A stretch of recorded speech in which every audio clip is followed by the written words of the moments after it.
There's a lot of things I could say about JoJo Part 5. I could talk about the amazing animation. I could talk about the good characters. I could talk about the music. But today I want to talk about the villain. No, not him, not that guy, not the boss. I want to talk about the Hitman Squad, or La Squadra. They are some of the most unique and funny and just overall really cool villains in JoJo. And they only have a couple episodes to each other to establish who they are and what their personalities are like and what they do. But David Animations and Araki did it perfectly in the anime. It is one of the best things about Part 5 for me. So let's talk about it. If there's anything I like about the Hitman team, it's that they feel like an actual family. They feel like a team. Kind of like Bruno's. You know, with the little time that we give them, the characters seem, caring about each other.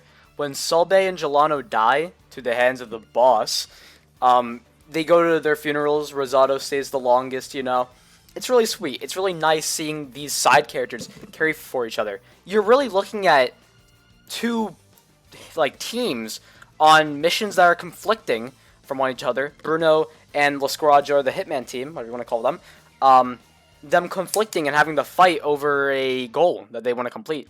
And it's nothing personal. It's just really cool to see that happen because it's super unique. I feel like there's not any other time in JoJo where something like that happens, and it's awesome. Especially when you get to see what the characters' little quirks are like and what their personalities are like. It's really, really cool in my opinion. It's some of the best stuff in Part 5. Let's start with the first person in the Hitman team that we get to see. Famaggio, with his stand Little Feet. I think that this fight is really good. It has some character development for Narancia. It also shows Formaggio's team in a couple of scenes about what their life is like outside of their jobs. I think it's a really good explanation to why they're doing it, and I think it's a perfect setup to what's happening, in fact. I think it's really good. I think Little Feet is a cool stand also. I mean, it gets a bit goofy at sometimes, but it is pretty good. As long as you can get a hit with it, it's pretty strong. Also, I think it's good character development for Narancia, seeing him, just be cool by himself without any help from anyone. Because, he's like the little brother to Bruno's team. And, to see him do good against Formaggio in that fight is really cool, too. I think it's also good for Formaggio because, he gets to show that his stand can be powerful because he says that everyone else in the Hitman team kind of is like, oh, your stand's not that good, man. And I think it's cool that Formaggio gets to kind of be like, yeah, well, my stand can do some real damage. And it does. He loses, but it's a really cool stand. Now onto the character that Formaggio has a rivalry with. Now, his name is Illuggio. Illuggio is pretty cool. His stand, in my opinion, is actually really cool. It's called Man in the Mirror. Funny Michael Jackson reference. This guy's stand is sick, and it's even sicker because we get to see Fugo beat him up. But he is awesome in my opinion. His stand is great, his design is really cool, and his whole personality is pretty sick also. He's very cocky, and he's also very concentrated. He knows what he's doing. He's probably one of the most prepared people in the Hitman team because he's ready to throw down whenever. He's ready to cut his arm off and has that determination that anyone would want in a villain. He's really awesome. And seeing him and Formaggio have this, bond where they want to one up each other is super cool in my opinion. His fight is super cool also. His stand is just awesome to me. Pesci and Prosciutto possibly have the strongest bond between anyone in the Hitman team because they are literally brothers, and Pesci looks up to Prosciutto greatly. The way that Prosciutto gets mad at Pesci, but in the end is proud of him because he knows what Pesci can do, is great. It's a wonderful learning lesson for that character. Even if we only see him for 3 to 4 episodes, it's awesome because you just get to see how much these characters really care for each other. They have a goal that they want to complete, and Pesci and Prosciutto are one of the best examples of that because they literally care for each other. They love each other. They are related, and it's awesome. I think their fights are great. I think it shows good character development for them. I think it's really good, and I think it's sick that Pesci's this. He's not this good of a guy. He's not the best in the Hitman team. But then he goes crazy with Bruno. He's a actual threat. It's awesome. And all it took was his brother to die, yeah, but it taught him a valuable lesson. Even if that lesson goes nowhere because he ends up dying either way, it's really cool. And I think that they are a really good example of what determination means in Part 5 Golden Wind. I also think that it shows a brotherly bond that just cannot be broken.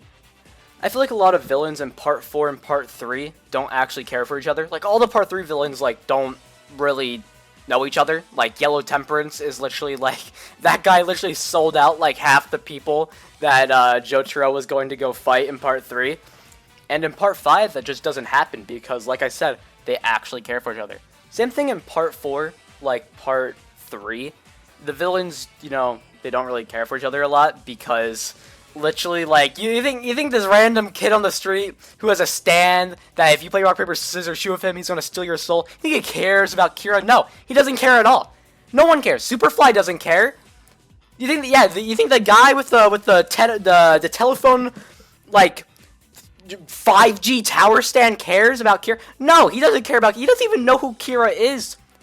And it's crazy that Part 5 just makes it so I care about these villains to a way higher degree than Part 4 and 3 did, even Part 2. Hey, it's Malone. This guy is weird. His stand is weird. He's a pretty wacky character, I'm not gonna lie. His stand is called Babyface, and he collects blood from a person, then finds a woman, and he creates a baby stand creature thing, and he commands it to fight people, and it's terrifying. Enough said. There's one thing I need to say about this guy. Just one thing.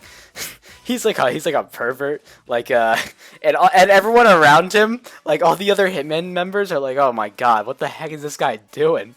They're like disgusted by him. It's so funny, dude. He's so weird. May I get your ear for a moment, Cookie? You're aware of Jersey, right? Yeah, I know about New Jersey. That's the exact problem. Outsiders, tourists even, calling it New Jersey? If you're from Jersey, you just call it Jersey! Hey, tone it down a bit. You seem to be overreacting. Why do they call it New Jersey? What is new about it? It was part of the 13 colonies! It was the third state established! You're fucking crazy. So, Guacho. He is the guy who has to stand a White Album. His fight with Giorno and Mista perhaps is one of the most meaningful for La Squadra, the Hitman team, and Bruno's team.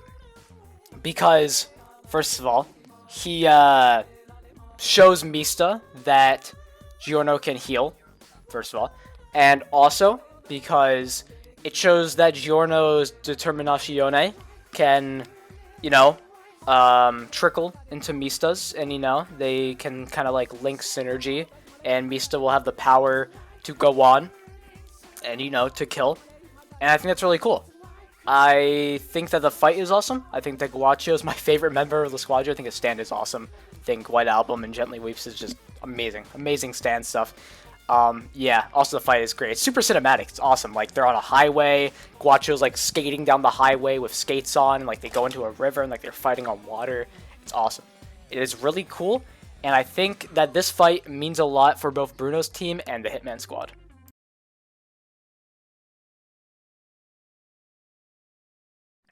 And our final member of the Hitman team, we have Rosato. This guy's stand is called Metallica, and it's very cool. He's probably the most important character out of the Hitman squad, because he almost kills the boss. He literally almost kills him. It's really cool. He's super cool too. His stand's awesome. He's a lot like Bucciarati because everyone in the Hitman squad respects him, and they care about him, and he cares for them. He's like the father figure to them, basically. It's pretty crazy. I would say that he's really cool. I would say that he's one of the better characters in the Hitman squad, and I think his stand is awesome. Well, that's it for this video, guys. This was kind of just like a rant video talking about villains and or characters I like in Part 5. I'm thinking about doing a more serious review video soon on a different anime other than JoJo. That should come out maybe like a week, maybe a week and a half. So I'm pretty excited about that, and this will be the end of this video, guys. I'll talk to you next one. This is RoboMan, and signing out.